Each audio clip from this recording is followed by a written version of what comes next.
Assalamualaikum warahmatullahi wabarakatuh. Alhamdulillah. Alhamdulillahilladzi nawwir qulubana binuri ma'rifati wal yakin wa adkhilna ma'al awliya'i wassolihin. Wassalatu wassalamu ala sayyidina Muhammadin nabiyyi sayyidil mursalin wa ala alihi wa sahbihi rasulillahi ajma'in. Faqala Allah ta'ala fil Qur'anil Karim, a'udzu billahi minasyaitonir rajim, bismillahirrahmanirrahim. Sanurihim ayatina fil afaq wa bi anfusihim hatta yatabayyana lahum annahul haqq. Wa bil ardi ayatul lil mukminin wa fi anfusikum afala tubsirun. Shadaqallahul azim. Bapak Ibu, saudara-saudaraku dan anak-anak kami, jamaah tauhid Robbani dan para muhibbin serta para pencari Tuhan yang dirahmati Allah. Satu kata yang diharapkan Allah kepada seluruh tajalli dirinya, di mana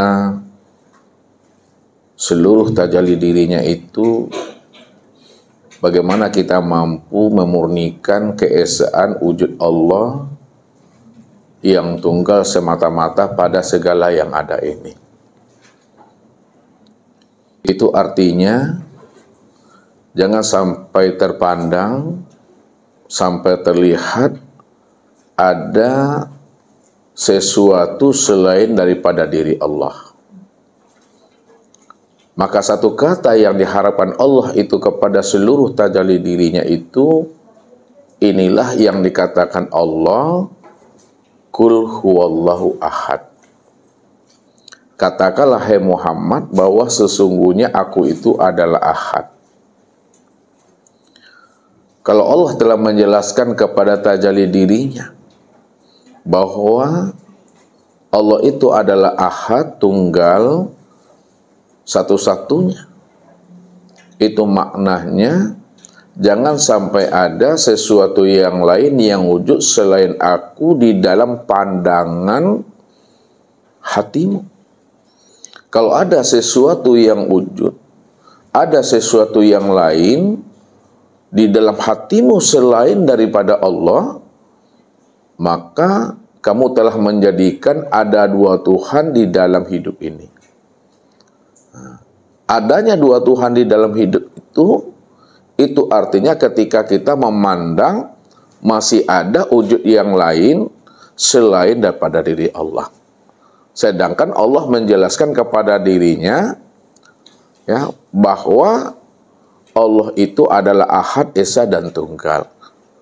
Berarti kalau Allah itu ahad, esa dan tunggal, Bapak Ibu, tidak ada sesuatu apapun yang mampu dan yang bisa serta yang dapat mengiringi akan diri Allah itu. Nah, inilah yang dijelaskan ya. Kanallah lam yakun say'an ma'ahu. Sesungguhnya Allah itu tidak ada sesuatu apapun yang mampu menyertai akan ketunggalan diri Allah itu. Jadi tidak ada yang menyertai Tuhan. Tidak ada yang bersama Tuhan. Kalau ada yang menyertai Tuhan dan ada yang bersama Tuhan, berarti masih ada wujud yang lain selain Allah. Berarti Allah itu belum dikatakan wujud yang tunggal secara mutlak dia. Nah, inilah yang diharapkan Allah kepada kita ini. Kita ini adalah sebagai mazhar. Mazhar itu adalah tempat memandang kezohiran dan kenyataan akan wujud diri Allah yang tunggal itu. Kalau diibaratkan dengan bahasa kias, ya, yang dikatakan mazhar itu adalah sebagai wayang. Nah, siapa sebagai dalangnya? Yang dalang itu adalah Allah, yang wayang itu adalah kita. Berarti wayang itu mazhar untuk memandang dan melihat akan perbuatan si dalang. Jadi kalau kita ingin melihat dalang, lihatlah kepada Wayang itulah kenyataan daripada perbuatan dalang. Jadi dalang itu di balik layar dia. Dalang itu di balik layar. Yang nampak sosoknya itu adalah wayang. Dalang tak nampak, tak terlihat. Jadi yang nampak itu adalah Muhammad. Yang nampak itu adalah hamba, yang nampak itu adalah sesuatu. Sedangkan rahasia Muhammad, rahasia hamba, dan rahasia sesuatu, itu tiada lain adalah Allah. Rahasia yang zahir itu adalah yang batin. Rahasia yang batin itu adalah yang maha batin. Maksudnya, yang menggerakkan yang zahir itu adalah yang batin, dan yang menggerakkan yang batin itu adalah yang maha batin. Ini yang mesti kita pahami. Ya. Sehingga jangan sampai ada di dalam hati Bapak Ibu itu sesuatu yang lain selain daripada diri Allah itu. Nah, dari harapan keinginan Allah itu kepada Muhammad, kepada tajalli dirinya, ya. Bagaimana Muhammad dan tajalli dirinya itu, harapan Allah itu, hendaklah dirimu mampu memandang aku yang wujud pada segala yang ada ini. Atas dasar inilah munculnya, ya, orang-orang arifin, orang-orang arif billah, ya, membuat suatu istilah dan ungkapannya supaya tidak terpandang yang lain selain daripada Allah. Muncullah namanya paham ittihad, muncullah paham namanya hulul, muncullah paham namanya manunggaling kawula Gusti, muncullah pahamnya wahdatul wujud. Ya. Jadi apa yang disampaikan oleh mereka? Oleh Abu Mansur Al-Halaj, yang dikenal pahamnya dengan hulul, ya, Abu Yazid Al-Bustami yang dikenal pahamnya dengan ittihad, ya, Ibnu Arabi yang dikenal pahamnya dengan wahdatul wujud, serta Syekh Siti Jenar yang dikenal pahamnya dengan manunggaling kawula Gusti. Apa yang mereka katakan, apa yang mereka sampaikan, istilah apa yang mereka utarakan itu sebenarnya, ya, kalau ditujukan kepada Allah memang tidak tepat bahasanya. Apa maknanya daripada hulul itu? Sehingga tidak tepat kalau ditempatkan itu pada Allahnya. Hulul itu, Allah itu nyatu, Allah itu fana lebur ke dalam diri hamba. Itu hulul namanya. Nah, bahasa logikanya Allah mengambil tempat kepada hamba. Kalau ittihad, hamba itu nyatu kepada Tuhan. Kalau wahdatul wujud, dua wujud menjadi satu wujud, dua titik terpatri menjadi satu titik dia. Kalau itu ditujukan kepada Allah, bahasa hulul, ittihad, dan wahdatul wujud manunggal kawula Gusti memang tidak tepat. Tapi apa yang mereka sampaikan tidak salah, tidak keliru, tidak sesat. Karena apa yang mereka sampaikan sebenarnya untuk menghantarkan paham, penjelasan, jangan sampai terpandang ada wujud yang lain selain daripada diri Allah. Allah sajalah yang mestinya terpandang dalam pandangan hati kita ini. Kenapa Allah saja yang mesti terpandang dalam pandangan hati kita? Karena Allah itu adalah ahad. Maka satu kata, satu kalimat yang diharapkan Allah kepada kita ini sebagai tajalli daripada dirinya. Jangan kamu pernah memandang ada wujud yang lain selain daripada aku. Karena yang lain selain daripada aku nggak pernah ada. Karena Allah lam yakun syai'an ma'ahu, tidak ada yang mampu menyertai Tuhan. Kenapa tidak ada sesuatu pun yang mampu menyertai Tuhan? Karena sesuatu yang lain selain daripada dirinya nggak pernah ada, Bapak Ibu. Maka apa yang disampaikan oleh orang-orang arifin, apa yang disampaikan orang-orang ahlul kasyaf, oleh Syekh Siti Jenar, oleh Ibnu Arabi, oleh Abu Mansur Al-Hallaj dan Abu Yazid Al-Bustami. Sebenarnya itu adalah sebagai istilah saja, ungkapan saja, memberikan pemahaman dan penjelasan kepada umat ini, jangan sampai ada terpandang di yang lain selain daripada Allah. Cuma bagi orang yang belum mengenal, orang yang hatinya belum tembus, memandang wujud keesaan Allah itu secara mutlak, di situ dia selalu mengatakan paham itu adalah sesat, bahkan jatuh kepada kekafiran tadi. Padahal apa yang dituduhkan kepada mereka, apa yang disesatkan kepada mereka, tidaklah seperti apa yang dipahami oleh Abu Mansur Al-Hallaj, oleh Abu Yazid Al-Bustami, dan oleh Ibnu Arabi. Karena menjelaskan yang hakikat Bapak Ibu, menjelaskan apa yang ada di dalam dada ini, dijelaskan dengan kata-kata, sulit Bapak Ibu menjelaskannya. Karena sulitnya menjelaskan apa yang ada di dalam hati, apa yang ada yang dialami.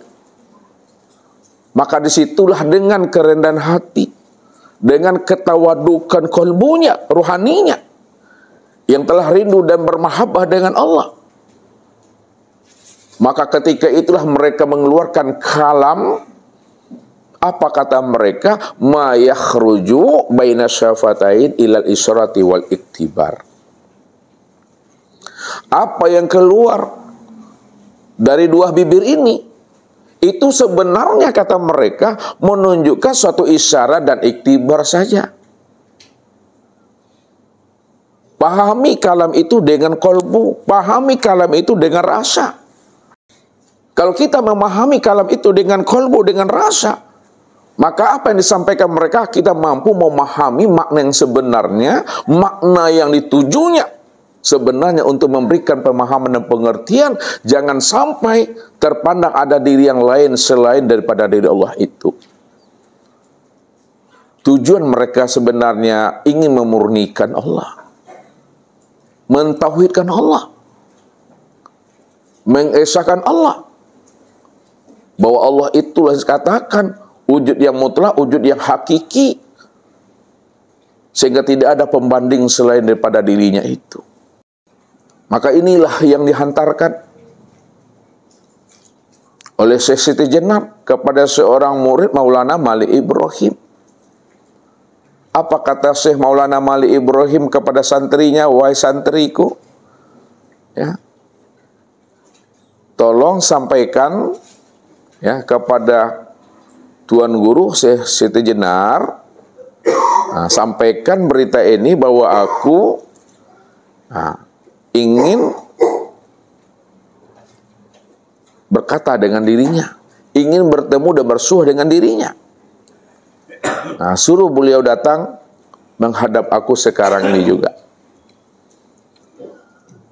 Kata Syekh Maulana Malik Ibrahim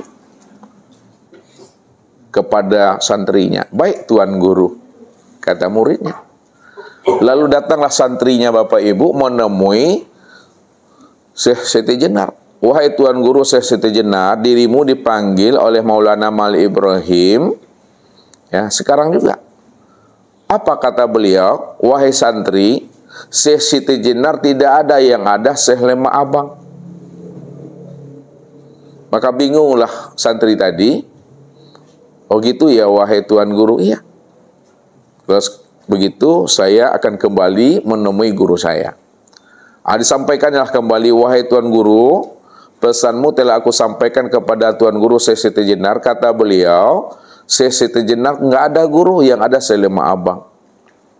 Oh gitu ya yang disampaikan oleh Syekh Siti Jenar. Iya Guru. Lalu apa kata Maulana Malik Ibrahim? Sekarang kamu kembali panggil dia, sampaikan, wahai Syekh Lema Abang, dirimu dipanggil oleh Maulana Malik Ibrahim sekarang juga. Baik Tuan Guru, akan aku sampaikan. Datanglah santri tadi Bapak Ibu menemui Syekh Lema Abang tadi. Wahai Tuan Guru Syekh Lema Abang, dirimu dipanggil oleh Maulana Malik Ibrahim sekarang juga. Apa jawaban beliau?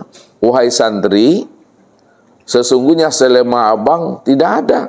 Yang ada itu hanya Allah. Nah, apa kata muridnya tadi? Panik aku. Tambah bingung Bapak Ibu. Tadi dibilangnya Siti Jenar nggak ada, yang ada Selema Abang. Dipanggil Selema Abang bilang nggak ada, yang ada itu hanya Allah. Apa enggak panik santri tadi? Balik dia lagi, jumpai gurunya. Apa kata santri tadi? Wahai Tuan Guru, pesanmu telah aku sampaikan kepada beliau, Selema Abang. Tapi kata beliau, Guru, Selema Abang tidak ada, yang ada hanya Allah. Nah, bagaimana caranya lagi, Guru? Nah, sekarang gini kata gurunya. Wahai santri, panggil ketiga-tiganya. Katakan, wahai Tuan Guru Siti Jenar, Selema Abang, dan Allah, dirimu dipanggil sekarang juga oleh Maulana Mali Ibrahim. Baik, Guru, aku akan sampaikan. Datanglah muridnya tadi, ya, menjumpai Siti Jenar dan Selema Abang tadi. Apa kata beliau?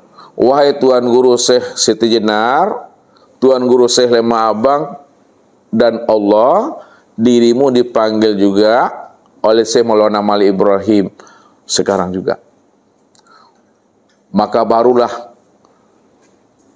terbawa Bapak Ibu, ya. Datanglah beliau menghadap Syekh Maulana Mali Ibrahim. Karena sudah dipanggil ketiga-tiganya.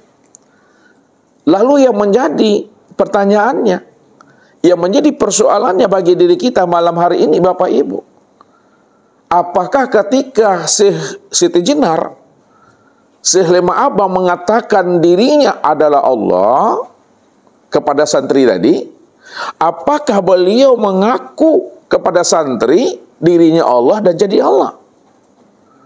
Kalaulah beliau tidak mengaku dirinya Allah dan tidak pula mengaku jadi Allah kepada santri, lalu apa maksud yang sebenarnya yang disampaikan oleh beliau? Siti Jenar tidak ada, Selema Abang tidak ada, yang ada hanya Allah. Kalau bukan mengaku Allah dan kalau bukan ingin jadi Allah, apa maksudnya Bapak Ibu? Makanya kalau Bapak Ibu ingin tahu jawabannya, tunggulah pesan-pesan berikut ini. Jadi Bapak Ibu yang dirahmati Allah, ya. Jadi satu kata yang diharapkan Allah kepada seluruh tajalli dirinya itu, bagaimana Bapak Ibu mampu memurnikan keesaan Allah, bahwa Allah lah yang esa pada segala yang wujud. Ya, satu kata yang dimaksudkan Allah itu kepada tajalli dirinya, itulah yang dikatakan Kul huwallahu ahad. Nah, katakanlah hai Muhammad, bahwa sesungguhnya aku itu adalah ahad. Jadi Allah menjelaskan kepada Muhammad sebagai tajalli dirinya tadi, bahwa sesungguhnya Allah itu adalah esa.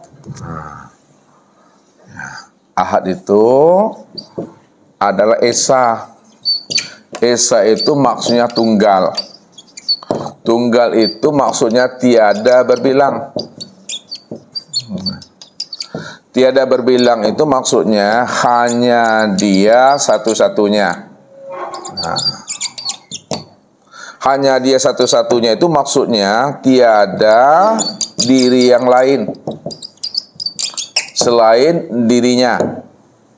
Nah, tiada diri yang lain selain daripada dirinya itu maksudnya hanya dia, ya, yang wujud semata-mata.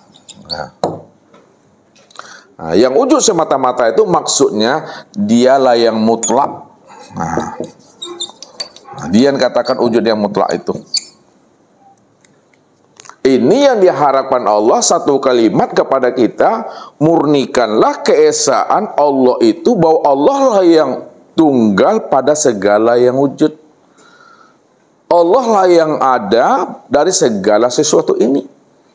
Jangan sampai terpandang, jangan sampai terlihat ada diri yang lain selain daripada dirinya. Kalau ada terpandang, ada terlihat diri yang lain selain Allah dalam pandangan hati Bapak Ibu, yang mampu memberi mudarat, yang mampu memberi bekas, yang memberikan manfaat. Berarti telah ada dua Tuhan dalam pandangan hati Bapak Ibu. Kenapa ada dua Tuhan dalam pandangan hati Bapak Ibu? Karena Bapak Ibu masih memandang ada wujud yang lain selain Allah yang mampu memberikan mudarat dan manfaat itu. Ya. Oleh karena itu, kita murnikan Allah. Pandang Allah di atas segala-galanya. Letakkan Allah itu di atas segala-galanya. Sebelum peristiwa, setelah peristiwa, bersama peristiwa, dan meliputi peristiwa. Inilah yang diungkapkan oleh orang-orang arifin, oleh orang-orang arif billah, ya, Khulafaur Rasyidin. Apa kata Abu Bakar As-Siddiq? Ma ra'aitu sayyi'an ila wa ra'aitullahu qablahu. Tidaklah aku melihat sesuatu peristiwa yang terjadi pada diriku dan di luar diriku, ya Rasul. Melainkan hatiku ini, ya Rasul, mampu memandang Allahnya sebelum peristiwa dan kejadian itu. Apa maknanya? Karena 50.000 tahun sebelum terjadinya alam, 50.000 tahun sebelum terjadinya langit dan bumi ini, hatinya telah mampu memandang Allah sebelum 50.000 tahun peristiwa dan kejadian itu terjadi pada dirinya. Lalu kasabnya Abu Bakar ini disempurnakan oleh kasabnya Umar bin Khattab. Apa kata beliau? Ma ra'aitu sayyi'an illa wa ra'aitullahu ba'dahu. Ya Rasul, tidaklah aku melihat suatu peristiwa dan kejadian, ya Rasul, pada diriku dan di luar diriku. Hatiku ini mampu memandang Allahnya sebelum peristiwa dan setelah peristiwa. Jadi sebelum peristiwa dan setelah peristiwa, hatinya juga mampu memandang Allah. Bahwa apa yang terjadi pada dirinya, di luar dirinya, tidak ada kebetulan, Bapak Ibu. Allah membuat sesuatu itu penuh dengan kematangan, penuh dengan kesempurnaan. Allah membuat sesuatu itu tidak pernah main-main. Semuanya sempurna dan matang. Allah tetapkan dan Allah tentukan itu. Begitu pandangan Umar bin Khattab itu. Lalu pandangan Abu Bakar dan Umar ini disempurnakan oleh Utsman bin Affan. Apa ungkapan beliau? Ma ra'aitu sayyi'an ila wa ra'aitullahu ma'ahu. Ya Rasul, tidaklah aku melihat suatu peristiwa dan kejadian, ya Rasul, pada diriku dan di luar diriku. Sebelum peristiwa, setelah peristiwa, dan bersamaan peristiwa, hatiku mampu memandang Allahnya di atas segala-galanya. Maka disitulah rahasianya Nabi bukakan kepada kita ini. La tataharakun zarrah ila bisnillah. Tidak bergerak benda sebesar zarah. Tidak terjadi suatu peristiwa dan kejadian pada diri kita, di luar diri kita. Kepada orang-orang kita cinta dan kita sayangi, semuanya itu terjadi bi qudratillah wal iradatillah. Berarti tidak ada yang kebetulan, Bapak Ibu. Siapa yang mengatakan kebetulan hidup ini, sakit kebetulan, hidup kebetulan dan mati kebetulan, berarti tidak batuan ala namu. Tidak bertuhan namanya. Masih terpandang juga yang lain. Sedangkan Allah sudah mengatakan, kul kulu min indillah ma indakum yanfadu wa ma indallahi baqi. Inna lillahi wa inna ilaihi rajiun. Semua perkara yang terjadi pada dirimu, yang dahulunya, sekarang, dan yang akan datang nantinya, semua perkara persoalan hidupmu, itu semuanya datang daripada sisiku. Akulah sebenarnya perbendaharaan peristiwa itu. Akulah sumber peristiwa itu. Akulah gudangnya semua kejadian itu, kata Allah. Jadi jangan dipandang kebetulan. Dapat bini dibilang kebetulan, dapat laki dibilang kebetulan. Jangan. Punya anak jangan dikatakan kebetulan. Punya cucu jangan disebut kebetulan. Siapa yang mengatakan hidupnya kebetulan, berarti belum mengenal Allah dengan pengenalan yang sempurna. Masih bertuhan kepada sebab. Tapi bertuhanlah kita kepada Allah yang menciptakan dan menjadikan sebab dan peristiwa itu, Bapak Ibu. Ya. Ini yang mesti kita pahami. Tapi kalau hati kita itu belum mampu memandang Allahnya di situ, di sini kadangkala Bapak Ibu, kita sering tergelincir dalam hidup ini. Selalu kita bertuhan kepada sebab dan musabab itu. Ya. Padahal sebab musabab itu hanya jalan cerita. Ya, untuk bisa kita mampu memandang Allahnya yang menjalankan suatu peristiwa dan sebab itu yang sesungguhnya. Biar kita bisa tenang, bisa kita sabar dan ikhlas menjalani semua takdir itu, Bapak Ibu. Maka kasabnya Abu Bakar, Umar dan Utsman ini disempurnakan kembali secara totalitas oleh Ali bin Abi Thalib. Apa kata beliau? Ma ra'aitu sayyi'an illa wa ra'aitullahu fih. Tidaklah aku melihat satu peristiwa dan kejadian ya Rasulullah yang terjadi dahulunya, sekarang maupun yang akan datang, baik pada diriku dan di luar diriku, hatiku mampu memandang Allah. Semuanya adalah Allah, meliputi setiap peristiwa dan kejadian. Jadi sebelum peristiwa terpandang Allah, setelah peristiwa tetap terpandang Allah, beserta peristiwa juga terpandang Allah, meliputi peristiwa juga terpandang Allah. Inilah pandangan yang telah putus namanya, Bapak Ibu. Pandangan yang putus itu pandangan yang bulat maksudnya. Buliknya lebih bisa digolongkan, picaklah bisa dilayangkan. Tidak bakuca iman di dadoro. Itu hati yang sudah isbat, hati yang telah mampu memandang Allahnya dari semua peristiwa, keadaan dan peristiwa ini. Begitu kita itu memahaminya.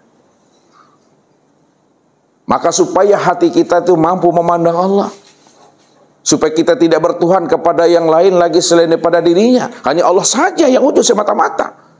Maka disinilah ya Ibnu Arabi, ya, Abu Mansur Al-Hallaj, kemudian Abu Yazid Al-Bustami dan Syekh Siti Jenar membuat satu istilah dan ungkapan dalam pemahamannya untuk menghantarkan pemahaman kepada umat ini bahwa Allah saja yang wujud dan Allah saja yang ada. Kul huwallahu ahad itu. Ini akan kita coba untuk memahaminya lebih halus, Bapak Ibu, supaya kita tidak mudah terhasut ya dengan kalam-kalam yang masih buta pandangan hatinya untuk memahami makna yang tersirat di balik apa yang disampaikan oleh Abu Mansur Al-Hallaj, oleh Abu Yazid Al-Bustami, Ibnu Arabi, ya, Syekh Siti Jenar itu. Nah, ini kita coba buka memahaminya ini. Hulul. Hulul ini tokohnya itu Abu Mansur Al-Hallaj. Abu Mansur Al-Hallaj. Nah, kemudian Ittihad. Nah, itu tokohnya Abu Yazid Al-Bustami. Kemudian Wahdatul Wujud. Nah, itu tokohnya Ibnu Arabi. Nah, kemudian Manunggaling Kaula Gusti. Nah, Kaula Gusti. Itu tokohnya adalah Syekh Siti Jenar. Jadi hulul, ittihad, wahdatul wujud, manunggaling Kaula Gusti, payah aku nyebutnya. Terpatah-patah lidahku. Ya. Apa yang mereka sampaikan kepada umat itu sebenarnya untuk menghantarkan pemahaman bahwa jangan sampai terpandang yang lain, jangan sampai terlihat wujud yang lain Selain Allah sajalah yang dipandang dan dilihat itu. Karena itulah pesannya Allah, satu kalimat yang Allah hantarkan kepada kita ini, Qul huwallahu ahad. Katakan hai Muhammad bahwa aku itu Allah, wujudku adalah tunggal, esa, tiada berbilang, hanya satu-satunya. Jangan sampai terpandang yang lain selain daripada aku. Jadi inilah ungkapan mereka. Ini isi hati mereka dituangkan dalam bentuk kata-kata. Ketika dituangkan isi hatinya dalam bentuk kata-kata, maka disinilah sulitnya menjelaskannya. Apa yang disampaikan, apa yang dimaksudkannya yang sesungguhnya. Sehingga mereka memberikan suatu landasan. Apa landasannya? Apa ungkapannya? Apa pernyataannya? Ma yakhruju baina syafatain ilal isyarati wal iktibar. Apa yang keluar dari dua bibir ini hanyalah menunjukkan satu isyarat dan iktibar saja. Pahami makna yang sebenarnya di balik kata-kata itu. Jangan hanya memahaminya secara rasio dan logika tanpa mengambil dengan rasa dan paham kolbu. Ya. Suatu contoh Bapak Ibu. Ya. Sebelum kita masuk ke dalam hal ini, ya, contoh fana saja Bapak Ibu, fana. Ya. Fana itu kan maknanya lebur. Ya. Kalaulah fana itu kita jelaskan melalui kata-kata, ya, atau melalui contoh, sebenarnya untuk mengantarkan faham.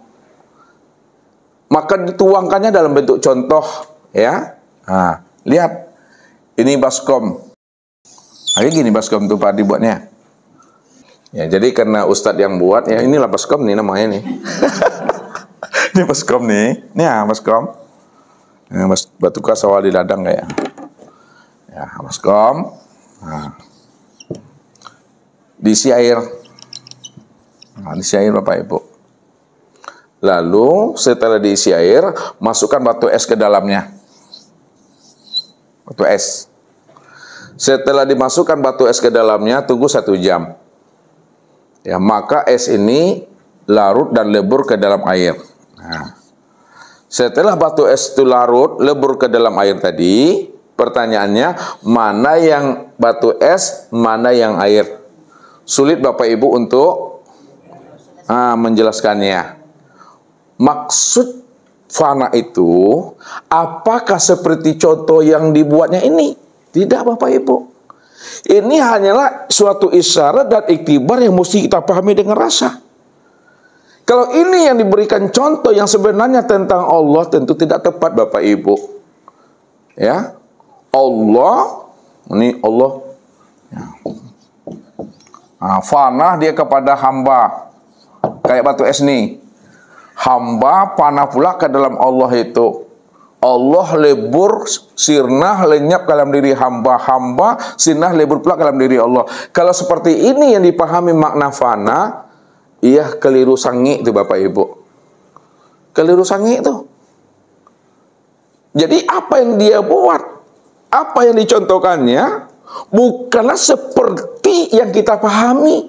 Kayaknya Allah lebur menyatu dengan hamba. Hamba menyatu pula dengan Allah. Bukan seperti itu.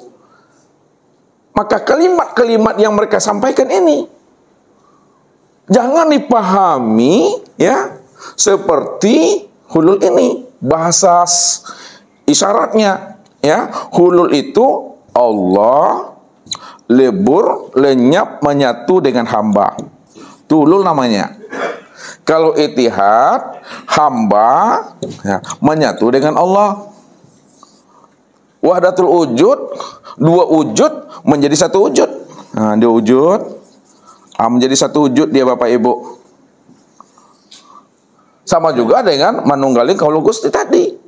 Hamba dengan Allah, Allah dengan hamba betul-betul satu saja, satu wujud. Kalaulah bahasa ini dipahami seperti batu es lebur ke dalam air, ya salah, tidak tepat, tidak benar. Kalau dicontohkan seperti itulah keadaan Allah dengan hamba, hamba dengan Allah. Nggak benar tuh Bapak Ibu. Makanya mereka memberikan suatu panduan dan pedoman, landasan ma yahruju baina syafatain ilal isyrati wal iktibar. Apa yang keluar dari dua bibir hanya menunjukkan suatu isyarat dan iktibar saja. Pahami maksud itu dengan rasa dan kalbu. Contohnya seperti fana ini. Tidak seperti itu Bapak Ibu. Satu contoh lagi, ini dalam bahasa Minang sajalah. Kalau bahasa Minang itu kan selalu berkias-kias di Bapak Ibu. Kalau bahasa Minang berkias, dia bahasa bersayap, lalu Bapak Ibu pahami dengan secara rasio dan akal, ya, nanti menyimpang makna yang sebenarnya. Nah, contohnya apa? Ya, kata pepatah Minang, ya, duduk surang, basampi-sampi, duduk basamo, balapang-lapang. Benar nggak ungkapan itu secara rasio dan akal? Duduk sendiri, duduk surang, ya, basampi-sampi, sempit-sempit aku, itu maksudnya, duduk bersama, berlapang-lapang. Benar nggak ungkapan itu secara logika dan rasio Bapak Ibu? Salah kan? Yang benarnya kayak mana, Daniel? Kalau memang benar secara rasionya. Duduk sendiri berlapang-lapang. Duduk sendiri berlapang-lapang, duduk bersama-sama. Bersempit-sempit. Secara rasio kan begitu Bapak Ibu. Duduk sendiri itu yang berlapang. Duduk bersama kayak ini bersempit kita. Tapi bahasa kiasnya, apa yang disampaikan oleh orang Minang tadi, benar itu. Kita saja yang salah memahaminya. Kita memahaminya secara rasio dan logika. Tidak memahaminya secara rasa tadi. Padahal yang dihantarkan oleh beliau itu makna yang sebenarnya. Apa makna yang sebenarnya daripada duduk bersama, berlapang-lapang, duduk sendiri bersempit-sempit? Nah, lihat. Kalau duduk sendiri bersempit-sempit Bapak Ibu, kalau kita ada problem, ada masalah kita, ya, sendiri kita, ya, bersempit-sempit tidak dapat jalan keluarnya. Yang ingat paling-paling tiang gantungan, jembatan leton, atau tidak dapat jalan keluarnya itu. Sempit akal pikirnya, buntu jalan keluarnya. Ingatnya baik gon aja tuh. Ya. Duduk bersama berlapang-lapang, ada masalah, ada problem. Banyak kawan memberikan solusi, saran, masukan. Banyak jalan. Itu yang dikatakan duduk bersama itu berlapang-lapang. Duduk sendiri itu bersempit-sempit. Akan terbalik dengan rasionya Daniel tadi itu kan. Begitu mesti memahaminya. Apalagi bahasa hulul ittihad wahdatul wujud itu memahami dengan rasa Bapak Ibu. Nggak bisa dipahami dengan logika dan rasio. Ini Allah, ini hamba, Allah nyatu dengan hamba. Mana benar kayak gitu? Ya, Allah batin, hamba ini makhluk, alam. Tak mungkin pula Allah nyatu dengan alam. Tak mungkin pula lah alam nyatu dengan Allah. Tak mungkin pula ada Allah dengan alam menyatu, dia satu wujud dia. Bukan seperti itu yang dimaksud oleh beliau. Apa yang diungkapkan oleh mereka sebenarnya untuk memberikan keterangan, memberikan penjelasan dan menghantarkan paham, jangan sampai terpandang di dalam hati kita ini sesuatu yang lain selain Allah. Allah sajalah yang mesti dipandang, karena Allah cuma yang wujud semata-mata. Jadi tidak terpandang yang lain lagi selain daripada Tuhan. Ini yang Ustadz coba memberikan contoh dan pertanyaan sama Bapak Ibu. Walaupun contoh dan pertanyaan ini udah sering itu. Bagi yang udah sering hadir tuh udah sering contohnya ini. Contoh ya. Ini Ustadz contohkan ke Rani dulu lah. Rani tahu namanya kacang padi? Kacang padi itu kacang apa sebenarnya tuh? Oh, kacang hijau, bukan kacang miang ya. Kacang hijau kenanya hijau. Kacang padi kenanya gadang-gadang padi. Sekarang Rani dibelinya kacang padi tadi itu seperempat kilo ya. Seperempat kilo dimasukkan ke dalam wadah cambung nih, yang seperempat kilo nih. Pertanyaan Ustadz sama Bapak Ibu, ketika Rani memasukkan seperempat kacang padi, kacang hijau di dalam cambung ini, ya, Mungkinkah Bapak Ibu mampu menemui ya biji mangga di dalamnya, biji semangka di dalamnya, atau biji durian di dalamnya? Kenapa tidak mungkin Bapak Ibu bisa menemui ada biji mangga, biji durian, biji semangka dalamnya? Karena di dalamnya adalah kacang hijau. Kalau kacang hijau di dalamnya, berarti tidak bisa kita menemui ada yang lain selain daripada kacang hijau itu. Kan kacang hijau isinya dalam. Ya, kalau kacang hijau yang ada di dalamnya, tentu yang bersobok kacang hijau. Tak mungkin ada biji durian dalamnya. Semangka. Apa maksud Ustadz nih? Lihat. Kalau Allah cuma yang wujud, Allah cuma satu-satunya, yang tunggal, ahad, mungkinkah Bapak Ibu mampu menemui wujud yang lain selain wujud Allah? Kenapa tidak mampu ibu-ibu dan bapak-bapak menemui ada wujud yang lain selain wujud Allah? Karena tidak ada wujud yang lain selain Allah. Berarti hanya Allah saja yang ada. Adanya wujud Allah itu bikulli syai'in muhit. Ala innahu bikulli syai'in muhit. Ketahuilah sesungguhnya Allah itu meliputi segala yang ada. Allah itu meliputi segala sesuatu. Sesuatu itu untuk menghantarkan paham bahwa dialah yang meliputi segala sesuatu itu. Nggak ada yang lain lagi selain daripada dirinya. Kalau tidak ada yang lain selain pada dirinya, berarti dialah yang wujud dan yang nyata pada segala yang ada itu. Itulah maksudnya tadi. Apa yang disampaikan oleh mereka itu untuk menghantarkan paham. Jangan sampai terpandang ada diri yang lain selain daripada diri Allah itu.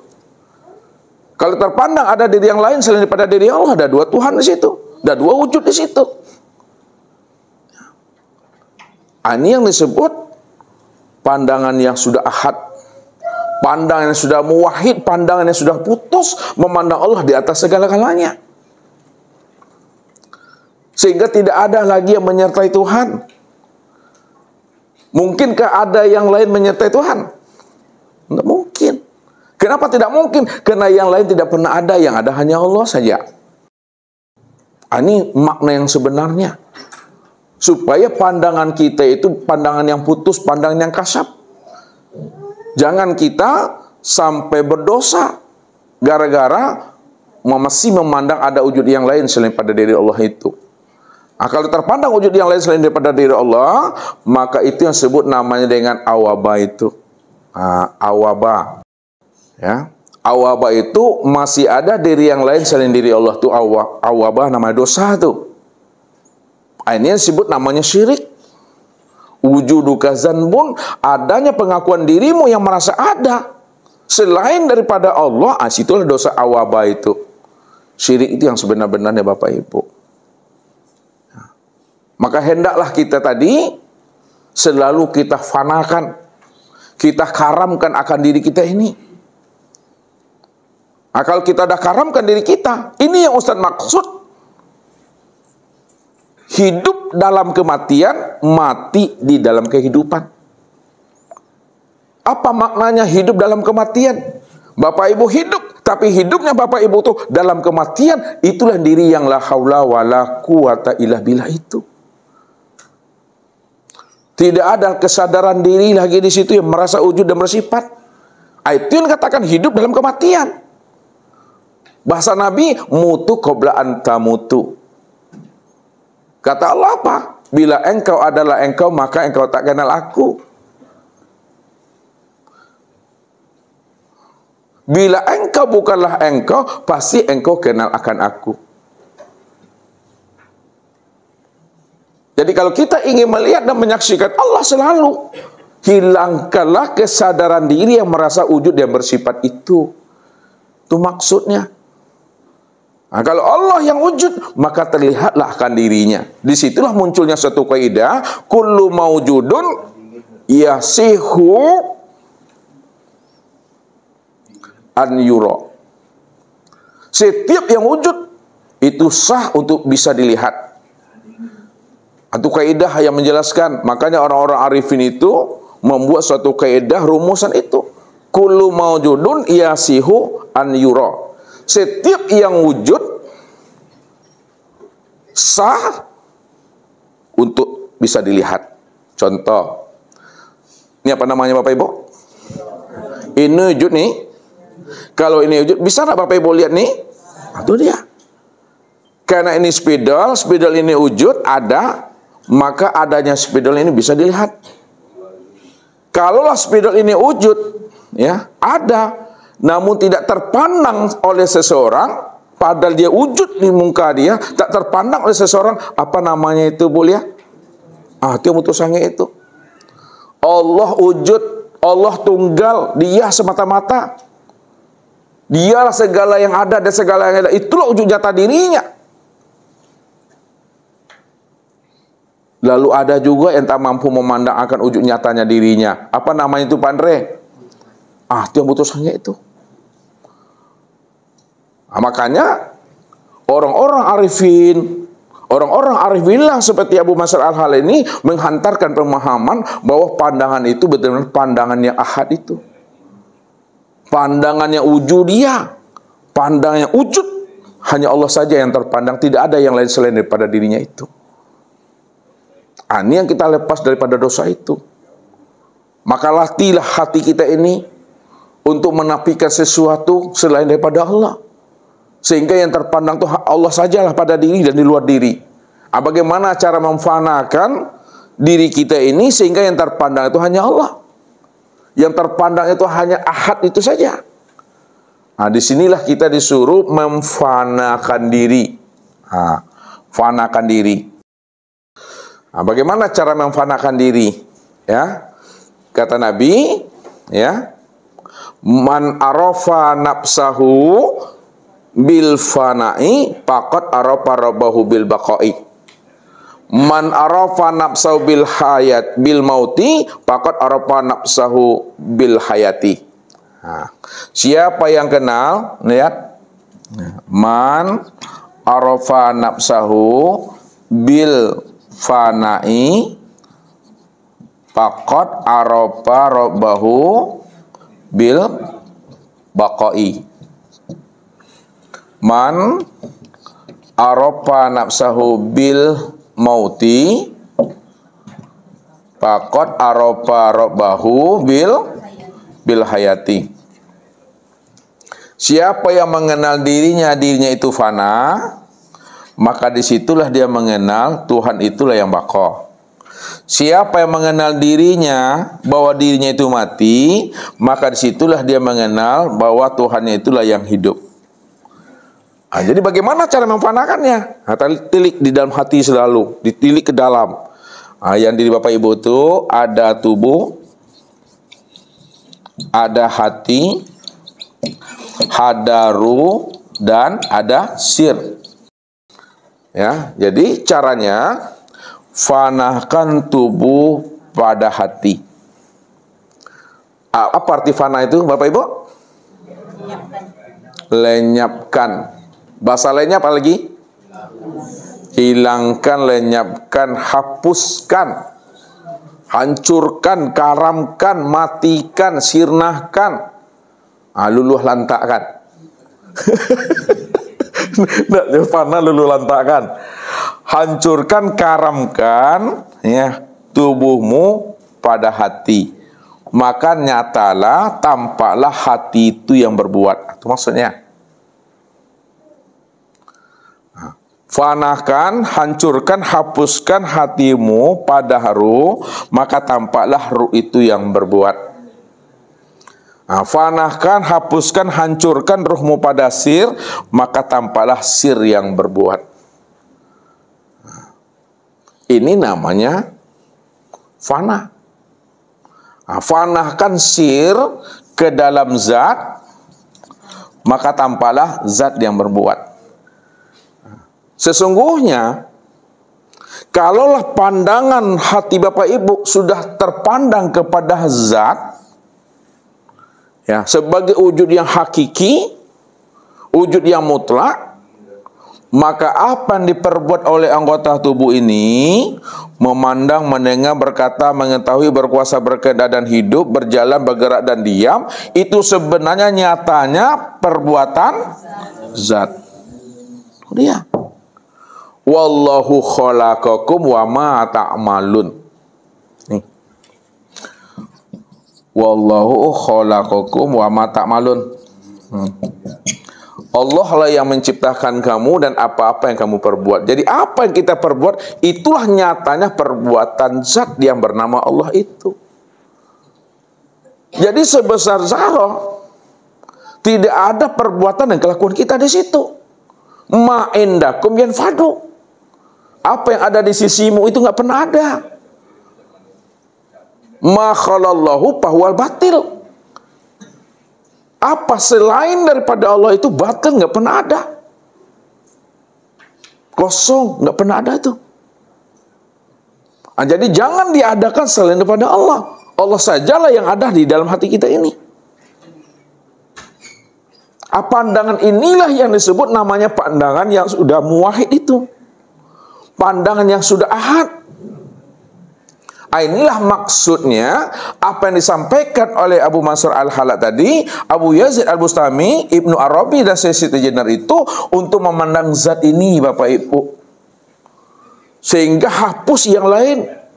Wujud dan nyatalah Allah itu. Ma khalallahu fahuwa batil. Selain daripada Allah enggak pernah ada. Kalau ada yang lain selain Allah, berarti sudah ada dua Tuhan di situ.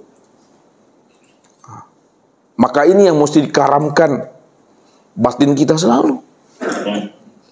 Supaya kita apa? Selamat dunianya, selamat pula akhiratnya kita tadi itu. Nah, jadi kalau sudah terpandang Allahnya, hidup kita sudah menjadi rahmatan fil alamin dan lil alamin. Nah, itu dia. Rahmatan fil alamin dan rahmatan lil alamin. Karena sudah terpandang Allahnya di situ, Bapak Ibu. Inilah yang dimaksud oleh Siti Jenar tadi terhadap santrinya Maulana Mali Ibrahim itu.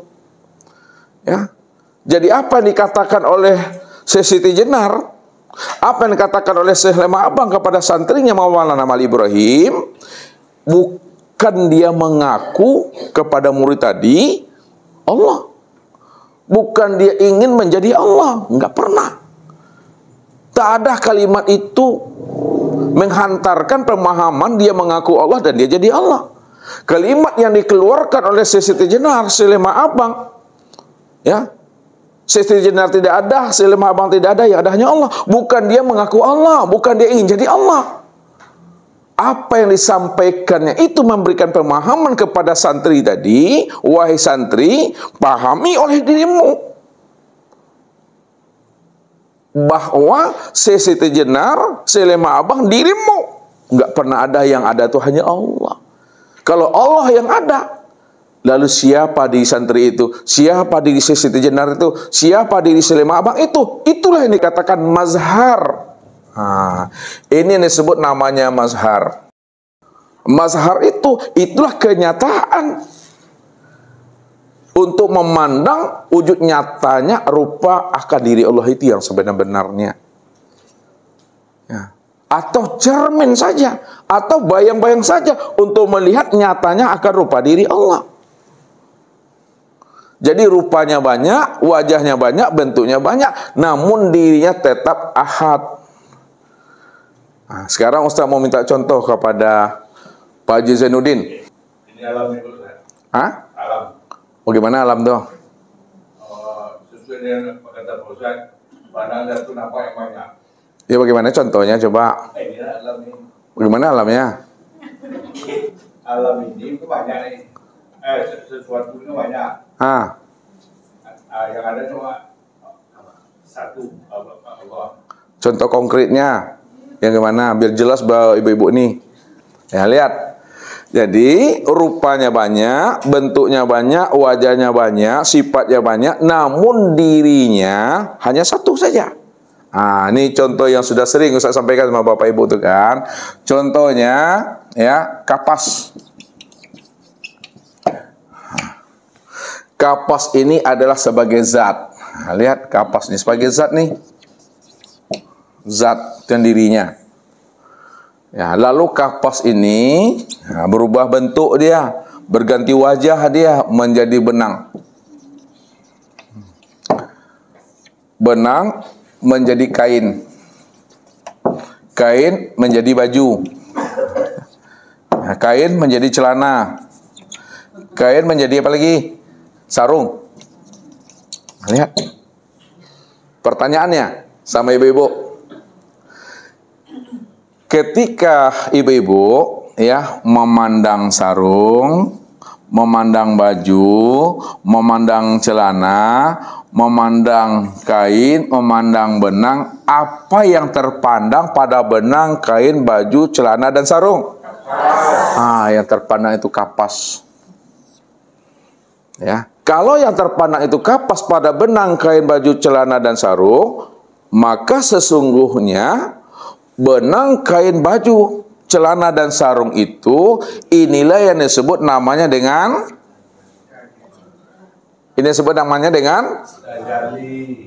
tajali apa? Tajali kapas. Kalau ini disebut tajali kapas, kalau kapas itu zat, maka tajali kapas itu disebut ini disebut namanya dengan sifat. Sifat inilah yang dikatakan ya rupa, wajah, bentuk. Itu dia. Bentuk. Ya. Jadi benang inilah rupanya kapas, kain itulah rupanya kapas, baju, sarung itulah rupanya kapas yang sebenar-benarnya. Itu maknanya, rupanya boleh banyak, bentuknya boleh banyak, wajahnya bentuk banyak, namun hakikat diri daripada segala bentuk rupa dan wajah itu tiada lain adalah satu. Itulah zat itu. Nah, kita antarkan makna yang sebenarnya. Zat itu yang bernama Allah tuh. Sedangkan sifat itu yang bernama Muhammad. Jadi tajalinya daripada Allah itu yang disebut namanya Muhammad. Maka apa kata Allah? Qul huwallahu ahad. Hei Muhammad, katakan bahwa aku tuh Ahad Esa. Jangan terpandang olehmu ada yang lain selain daripada aku. Kalau terpandang oleh Muhammad ada yang lain selain daripada diriku dalam bentuk rupa yang berbeda, wujud yang lain, berarti kamu belum mampu mengesahkan aku dalam segala yang wujud itu. Itu maksudnya. Jadi kita itu diminta oleh Allah, jangan kita ini terpandang ada wujud yang lain selain daripada Allah. Pahamilah di dalam hati kita ini, segala yang wujud, segala yang ada dalam bentuk rupa yang berbeda wujud yang lain, itulah nyatanya akan rupa wajah Allah itu. Nah, kalau diperhaluskan maknanya, ya, zat ini yang disebut namanya yang batin. Sedangkan sifat ini disebut namanya yang zohir. Jadi zohirnya bermacam-macam wujudnya. Namun hakikat diri yang zohir itu satu juga, itu yang batin tadi itu. Apakah batin dengan zahir, zahir dengan batin itu berpisah Bapak Ibu? Tidak. Kalau tidak berpisah, Ustaz mau tanya sama Daniel. Yang batin itu kalau tidak berpisah dia dengan zahir, lalu di mana letaknya yang batin itu? Daniel? Pada yang zahir. Bagaimana untuk mengenal yang batin itu ada di dalam yang zahir itu? Bagaimana caranya? Bagaimana cara memandang yang batin itu ada dalam zahir? Bagaimana cara memandang yang batin itu ada dalam zahir itu? Contohnya? Bentuk rupa yang zahir ini, bentuk rupa yang batin. Kenapa Daniel bisa mengatakan bahwa bentuk rupa yang zahir ini adalah bentuk rupa yang batin? Karena yang batin itu telah zahir. Zahirnya dalam bentuk apa?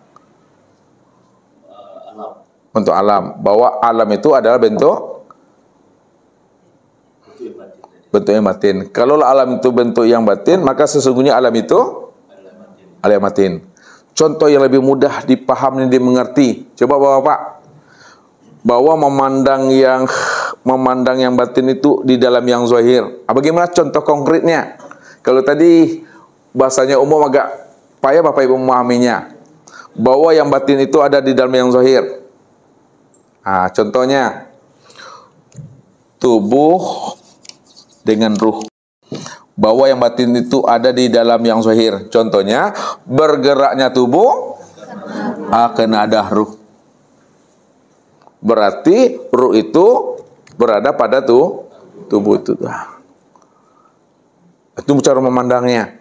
Kalau memahaminya, ya, untuk melihat yang batin, buka yang zahir itu.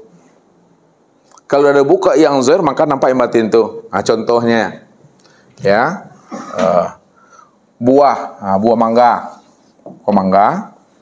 ya, bahwa isi itu ada di dalam kulit. Isi ada di dalam kulit. Untuk melihat isi, buka kulit. Ketika kita telah buka kulit, maka nampak nampak isinya. Untuk mendapatkan rasa, makan isinya. Setelah makan isinya, maka dapat rasa. Untuk mendapatkan nikmat,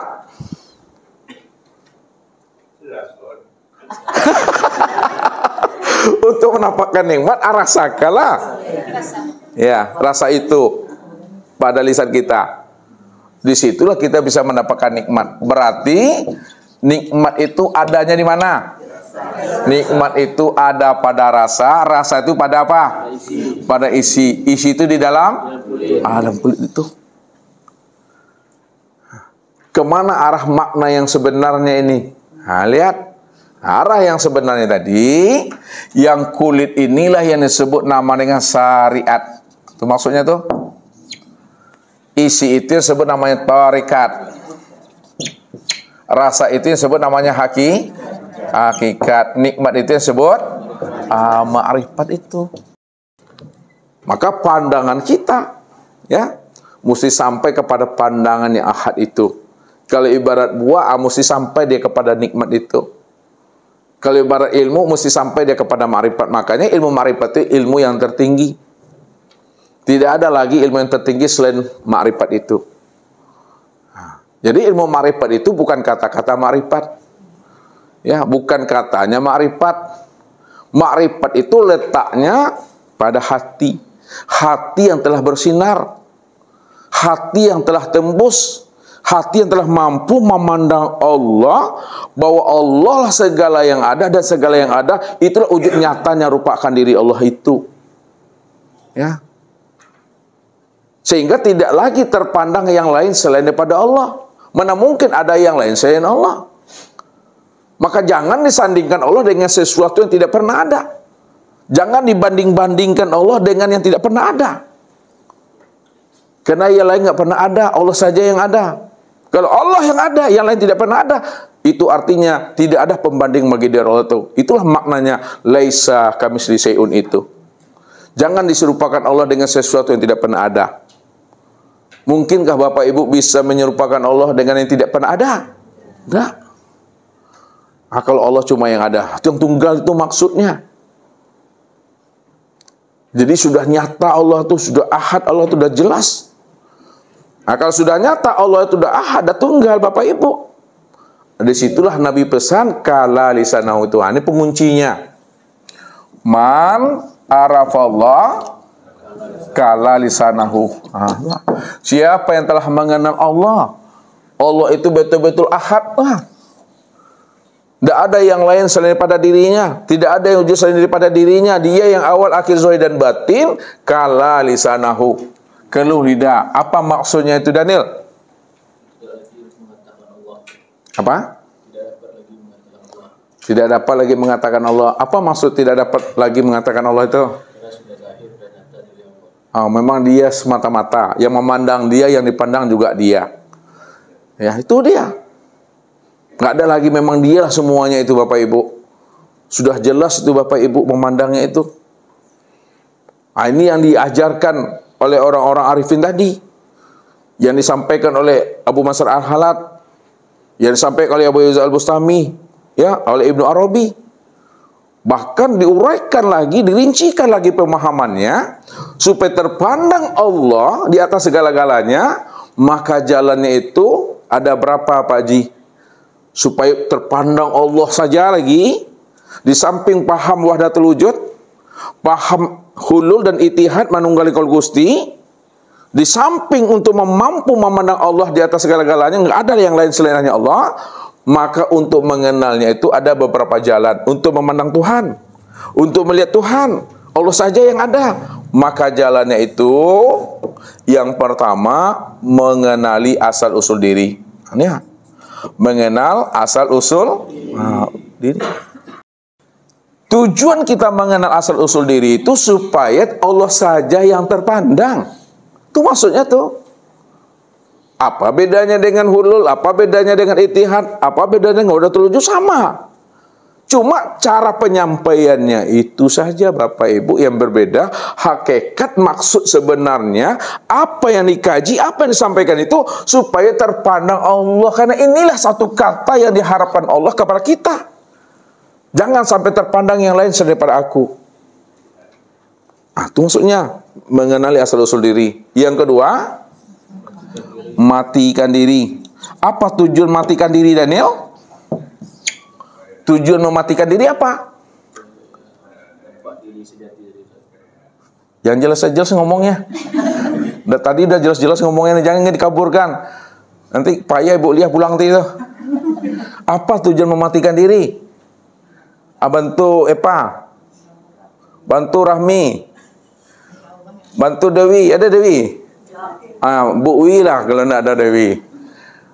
Bantu Bu Wi. Apa tujuan mematikan diri Bu Wi? Supaya apa? Supaya tidak ada yang lain selain Allah. Dipertegas Rani. Apa tujuan Rani mematikan diri? Supaya nampak Pak Jeb. Bantu lagi Erna. Paning aku Bantu lagi Bos Susi. Tujuan Bos Susi mematikan diri, menghilangkan keakuan sama aku. Apalagi Bu Lia, hanya Allah yang hidup. Apalagi itu Gina, maksudnya pertajam kalamnya. Hanya Allah yang ada. Ibu Lina, pertajam kalamnya. Ustaz minta semuanya. Pak Abdul, tujuan mematikan diri. Hanya Allah saja yang wujud.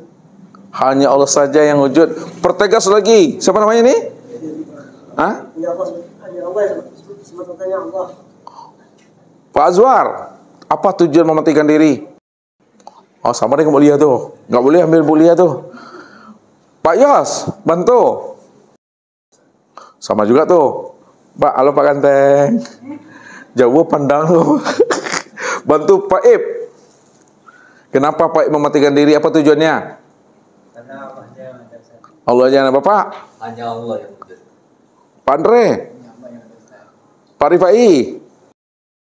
Itu tujuan mematikan diri. Pak Ji, janganlah yo. Mengatakan bahwa diri kita tidak ada yang ada, hanya Allah. Pak An. Hanya Allah yang ada, Ustaz. Halo Pak Ganteng. Nih. Pak. Pak Pesal. Terpanah aku. Pak Pesal. Pak Endra. Menyatakan hanya Allah yang hidup. Halo Pak ini ya. Ya Pak Ganteng ya. Hanya Allah yang wujud. Hanya Allah ya. Pak Naim terakhir. Penutup. Semata-mata Allah yang ada. Semata-mata Allah yang ada. Lihat kan banyak bahasanya kan. Tapi bahasa yang Ustaz minta dari semua bahasa yang Ustaz utarakan tadi, tujuan kita mematikan diri supaya yang terlihat itu hanya Allah. Tujuan kita mengenali asal usul diri supaya yang terlihat itu hanya Allah. Ini yang dihantarkan dengan paham hulul, itihad, wahdatul wujud itu supaya yang terlihat itu hanya Allah saja. Cuma untuk mengutarakan isi dalam ini dengan bahasa kata-kata sulit Bapak Ibu. Makanya ma yakhruju baina syafatain ilal isyrati wal iktibar. Kemudian yang ketiga, Ya. Dengan cara memfanakan diri. Apa tujuannya memfanakan diri di dalam diri? Supaya yang terlihat hanya Allah. Dengan keempat, menganalisis. Apa tujuan kita mengenali sifat wujud, sama, basar, kalam, ilmu, kuda, iradah, dan hayat itu? Supaya yang terpandang itu hanya Allah saja. Kemudian yang terakhir, nur. Apa tujuan kita mengenali awal mula terciptanya sesuatu itu adalah nur? Untuk memandang Allah saja itu. Ini bahasanya Bapak Ibu. Jadi bagi orang-orang yang masih zulumat, orang-orang yang hatinya masih terhijab, belum mengenal akan wujud kezahiran Allah itu, disinilah dia selalu mengkafirkan, mensirik-sirikan itu, menyesat-nyesatkan. Ini yang berbahaya Bapak Ibu. Karena kedangkalan ilmu, kurangnya pemahaman tentang pengenalan diri kepada Allah, sehingga orang dihakimi. Sampai-sampai apa kata Syekh Junaid terhadap pemerintahan yang melakukan hukuman pancung terhadap Abu Mansur Al-Halaj. Apa kata Syekh Junaid? Sekiranya aku hidup di masa Abu Mansur Al-Halaj, maka aku sendiri yang akan melarang jangan sampai pemerintahan itu melakukan hukuman terhadap Abu Mansur Al-Halaj itu. Kenapa beliau melarang? Karena beliau paham maksud yang sebenarnya, apa yang diutarakan oleh Abu Mansur Al-Halaj dengan halal, dengan hulul, ittihad, wahdatul wujud, dan manunggaling kalus itu. Jadi apa yang mereka sampaikan itu untuk menghantarkan pemahaman hanya Allah sajalah yang mesti dipandang, jangan sampai ada yang lain selain pada Tuhan itu. Cuma orang-orang yang tidak mengerti, cepat kali, pagi kali lah menuduh-nuduh orang itu. Disinilah Rasul arif dan bijaksana dalam mengungkapkan rahasia setiap ilmu ini. Apa kata Rasul kepada kita? Man kasura ilmuhu qala inkaru. Barang siapa yang banyak ilmunya, dalam wawasannya, dia telah mendapatkan ilmu laduni, dia telah mendapatkan ilmu hikmah, sedikit kemungkinan untuk dia membantah. Bahkan tidak pernah sama sekali dia akan membantah. Apalagi mensesat-sesatkan, apalagi mengkafir-kafirkan. Kalau dia telah mendapatkan ilmu hikmah, ilmu laduni, wawasannya dalam, ilmunya luas, maka tidak ada bagi dirinya untuk menyesat-nyesatkan orang itu. Tapi sebaliknya apa kata Rasul? Man qala ilmuhu kasurat tiraduhu. Siapa yang ilmunya sedikit, ilmunya seperti katak dalam tempurung, dia belum mendapatkan ilmu hikmah, dia belum mendapatkan ilmu laduni, maka dialah orang yang paling banyak menyesat-nyesatkan, mengkafir-kafirkan, yang tidak sesuai dengan akal fikirnya. Disinilah kebanyakan manusia ini keliru dan salah. Asal berbeda pendapat dengan dirinya, pasti orang yang berbeda pendapat dengan dirinya dikatakannya sesat dan kafir tuh. Selalu tuh dalam debat-debat pun gitu tuh. Asal tidak cocok dengan pemikirannya, tidak sesuai dengan pahamnya, pasti orang yang berbeda dengan dirinya dibilangnya sesat dan kafir itu. Padahal dia mengkafirkan orang itu karena kedangkalan wawasan ilmunya. Makanya muncullah namanya Muhammad Rashid Ridho. Apa kata beliau? Ta'anni wa la ta'jal bilaumika sahiban la'allalahu uzran wa anta talub. Jangan kamu sekali-kali, cepat sekali kamu mau nuduh orang kafir, sesat, dan neraka. Padahal orang yang kamu tuduh sesat, kafir, neraka itu, dia punya dasar, dia punya dalil terhadap tuduhan kamu kepada dirinya. Itu mesti memahami. Jadi kalau kita ingin tahu, bertanya kita kepada dirinya. Jangan kita membaca di luar. Masuk kita ke dalam dirinya itu. Apa maksud yang sebenarnya? Ya. Ini dengan membaca buku saja, oh ini sesat nih. Dengan melihat video saja, oh ini sesat nih dah. Akhirnya apa? Dengan kata-kata dia memfatwakan sesat, maka Abu Mansur Al-Halat tadi dihukum bunuh kena fatwanya tadi itu. Padahal dia dangkal pemahamannya. Begitulah Siti Jenar juga begitu. Ya. Karena yang dibunuhnya, yang dimatikannya tubuh, padahal diriku ini bukan tubuh. Aku ini bukan tubuh. Kalau aku bukan tubuh, maka aku hidup. Bagaimana awalnya, begitu akhirnya. Karena aku itu bukan tubuh, akan tetapi aku itu adalah ruh. Ruh itu tiada lain adalah dia itu. Itu rahasianya. Saking tingginya ilmu Siti Jenar, ya, Ibnu Arabi, Abu Mansur Al-Halat, dan Abu Yazid Al-Bustami, saking tingginya tidak tercapai, terjangkau oleh orang-orang syariat. Dia hanya mampu memandang yang zahir saja, mampu memandang yang wujud saja. Saking tingginya, sampailah mereka mengatakan sesat dan kafir di situ. Padahal Nabi mengatakan apa? Ya. Siapa yang menuduh seseorang itu adalah sesat, kafir, itu adalah suatu kefasikan, kata Rasulullah. Apalagi sempat membunuhnya. Itu dah zolim kali itu, Bapak Ibu. Jadi jangan dengan kedangkalan wawasan kita memahami rahasia-rahasia Allah itu sehingga kita berfatwa mereka sesat dan kafir dan neraka. Ya. Padahal amal mereka sendiri belum tentu diterima. Diri mereka sendiri mereka tak mampu menjaminnya.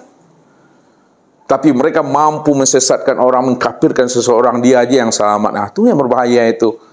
Ya, merasa dirinya benar. Itulah sifat munafik itu. Jadi sifat munafik itu salah satunya merasa dirinya yang paling benar.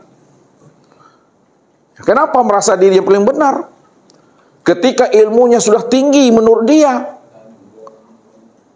kalamnya menjadi fatwa, kalamnya menjadi hujah, ilmunya menjadi rujukan. Itulah yang membuat hijab batu penaruang bagi dirinya. Di mana letaknya hijab dan batu penaruang bagi dirinya ketika ilmunya dah tinggi, ilmu menjadi sandaran dalil, ilmunya di sanadnya, ilmunya menjadi hujahnya. Ketika itu dia sudah mengaku menjadi hakim Tuhan, sudah mengaku menjadi jaksa Tuhan, sudah mengaku menjadi wasit Tuhan. Apa sebabnya dia telah mengaku jadi jaksa Tuhan, hakim Tuhan, jaksa Tuhan? Karena ilmunya sudah menjadi rujukan.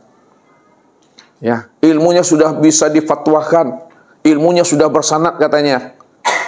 Disitulah dia merasa menjadi hakim Tuhan, jaksa Tuhan, dan wasit Tuhan. Kalau tidak sesuai dengan ilmunya, kafir, sesat, dan neraka itu. Padahal orang yang dikafirkannya itu adalah orang yang bermahabbah kepada Allah. Orang yang disesatkannya itu adalah orang yang tidak berjarak dengan Allah. Orang yang kafirkannya itu orang yang hatinya benar-benar sudah berkekalan dengan Tuhannya. Inilah berbahaya itu. Inilah pesannya Allah kepada kita. Kalau kita mengaku ilmu kita dalam, menjadi jaksa Tuhan, hakim Tuhan, apa kata Tuhan? Siapa yang datang menghadap aku dengan ilmunya, ilmunya itu akan aku tanya. Siapa yang datang kepada aku dengan amal ibadahnya, amal ibadahnya akan aku hisab. Dan siapa yang datang kepada aku dengan ma'rifatnya, juga ma'rifatnya akan aku tanya. Benar tak dia mengenal aku? Atau sebatas ucapan kata-kata saja? Tapi siapa yang datang menghadap aku dengan diriku, tidak aku tanya dia, tidak aku hisab dia, itu adalah hak dan urusan aku. Karena akulah yang lebih tahu, kata Tuhan. Jadi jangan kita terhijab dengan ilmu kita. Jangan kita bertuhan dengan ilmu kita. Ya. Karena Allah senantiasa selalu menurunkan rahmat karunia-Nya kepada orang-orang yang Dia pilih, Bapak Ibu. Ya. Jadi ilmu yang diberikan Allah itu hanya sebatas yang diberitahu. Lebih banyak lagi ilmu yang belum diberitahu oleh Allah kepada dirinya. Oleh karena itu, jangan kita merasa lebih dari yang lain. Jangan kita merasa paham. Lebih benar kita daripada yang lain. Ini mesti pahami. Jadi jangan kita merasa tinggi dan merasa lebih itu. Ini yang dikatakan oleh Ibnu Athaillah itu. Idza fatahalaka wijhatan fala tubali ma'aka in qala amaluk. Apabila Allah sudah mengetuk hatimu dengan ma'rifat, Allah dah bukakan rahasia hatimu tentang Allah, tentang dirinya, maka tidak mengapa kalau amal-amal sunatmu itu masih sedikit. Tidak mengapa itu. Apabila Allah telah membukakan hatimu dengan rahasia-rahasia dirinya itu. Tidak mengapa kalau amal kita masih kurang, masih sedikit. Sebab apa? Ketika Allah membukakan rahasia dirinya kepada diri kita, Bapak Ibu, itu sangat bernilai daripada ibadah yang kita lakukan sebagai bentuk penyerahan diri kita kepada Allah. Kalau yang ibadah yang kita lakukan ini sebagai penyembahan, sebagai bentuk penyerahan kita kepada Allah, maka lebih bernilai lagi lah orang-orang yang Allah berikan ke dalam hatinya itu ilmu ma'rifat tadi. Dibandingkan banyak amal ibadah tapi belum bermakrifat kepada Allah. Maka disinilah dikatakan oleh Rasul, tafakkaru sya'a khairum min ibadati sab'ina sana. Bertafakkurnya kamu sesaat tentang Allah, menilik kamu ke dalam diri tentang Allah. Siapa Allah, siapa diriku? Kalau Allah itu wujud nyata dan zahir, mana wujud nyata dan zahir itu? Karena setiap yang wujud bisa dilihat. Kalau Allah bisa dilihat, lalu tak mampu kita melihatnya, ini kamu belum mampu mengenalnya dengan pengenalan sempurnanya. Ini yang kita pahami tadi. Sehingga tidak ada lagi yang terpandang dan tertili, itu hanya Allah saja. Ya. Disitulah rahasianya, ya, bertafakur sesaat itu lebih baik daripada ibadah 70 tahun lamanya tapi tidak mengenal Tuhan.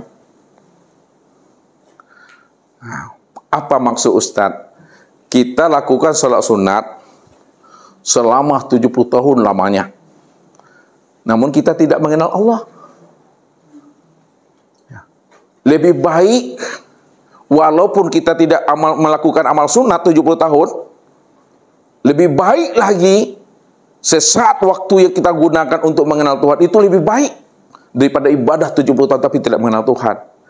Ini yang ditekankan oleh Ibnu Athaillah itu. Iza fataha wajhaka min ta'aruf fala tubali ma'aka in qala amaluk.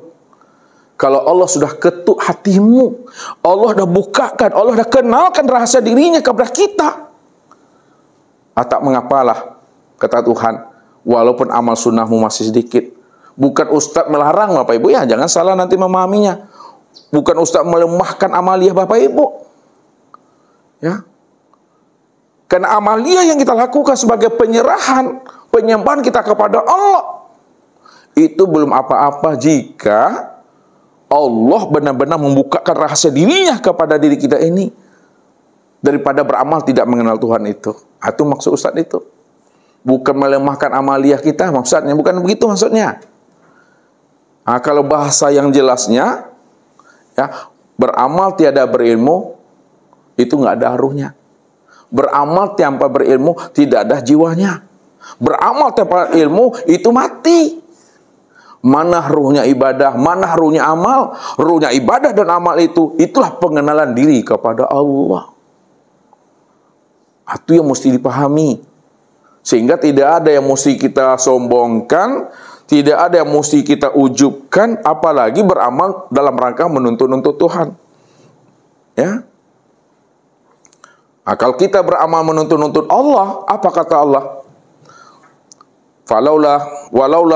Walaula fadlullahi alaikum wa rahmatuhu mazaka minkum min ahadin abadalah kuntum minal khasirin. Kalau bukan karena karuniaku, kalau bukan karena rahmatku, kalau bukan karena anugerah aku kepada dirimu, maka tidak mampu kamu melakukan amal ibadah dan ketaatan kepada aku. Jadi jangan kita berpaham amal ibadah yang kita lakukan itu walaupun sebesar zarah, jangan kita berpaham bahwa amal itu kena kemampuan usaha dan ikhtiar kita. Jangan berpaham seperti itu.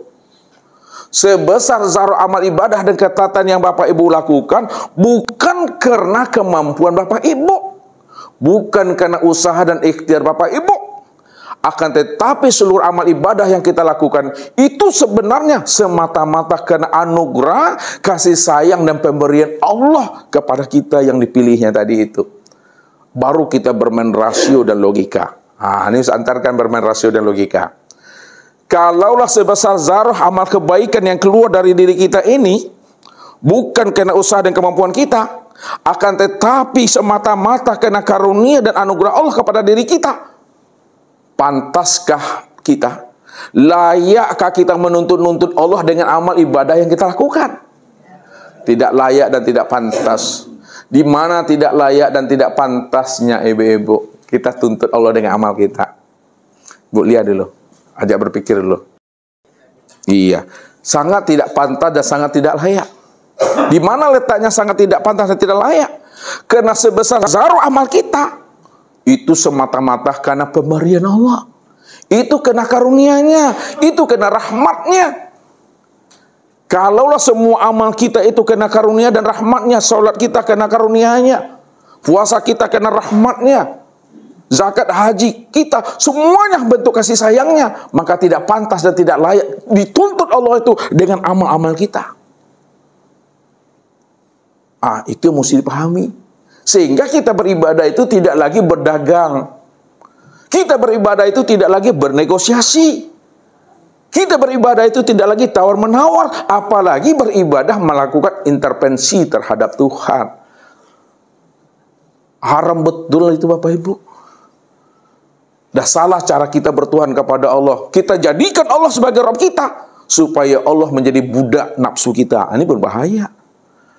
Kan banyak orang mengaku hamba Allah, tapi di balik pengakuannya, Allah dijadikan sebagai hamba buat dirinya. Allah wajib patuh kepada aku. Allah mesti turut kepada aku. Kalau tidak, awas. Ada ngancam Tuhan itu dah. Ya, ngancam Tuhan itu dah. Masa Allah diancam-ancam Bapak Ibu? Ya, dituntut-tuntut. Tidak ada hak kita, tidak ada pantasnya kita menuntut Allah. Kita ini hidup karena Dia. Kita melihat karena Dia, kita mendengar karena Dia. Kita beramal karena Dia. Maka tak pantas itu Bapak Ibu. Begitu memahaminya. Bapak Ibu, ya, apa yang disampaikan oleh Abu Mansur Al-Halad, Syekh Abu Yazid Al-Bustami, ya, Ibnu Arabi, apa yang mereka katakan dengan bahasa hulul, ittihad, wahdatul wujud dan lain sebagainya itu sebenarnya untuk menyatakan bahwa Allah sajalah yang mesti terpandang dalam hidup ini. Tujuannya apa? Supaya Allah terpandang dalam hidup ini untuk memurnikan akan keesaan ketunggalan Allah. Sampai-sampai dikaji oleh mereka bagaimana supaya terpandang Allah. Kenalilah diri, pasti terpandang Allah itu. Matikan diri, pasti terpandang Allah itu. Fanahkan diri, pasti terlihat Allah itu. Kenalilah sifat diri, pasti terlihat Allah itu.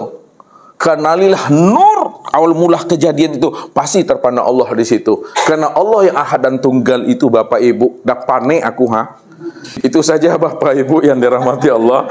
Mudah-mudahan Allah berikan kita pemahaman dan anugerah, sehingga dengan pemahaman dan anugerah itu kita mampu memahami akan si amal dan sejati diri. Hanya Allah lah sebenar-benarnya. Qul huwallahu ahad. Billahi taufiq wal hidayah. Wassalamualaikum warahmatullahi wabarakatuh.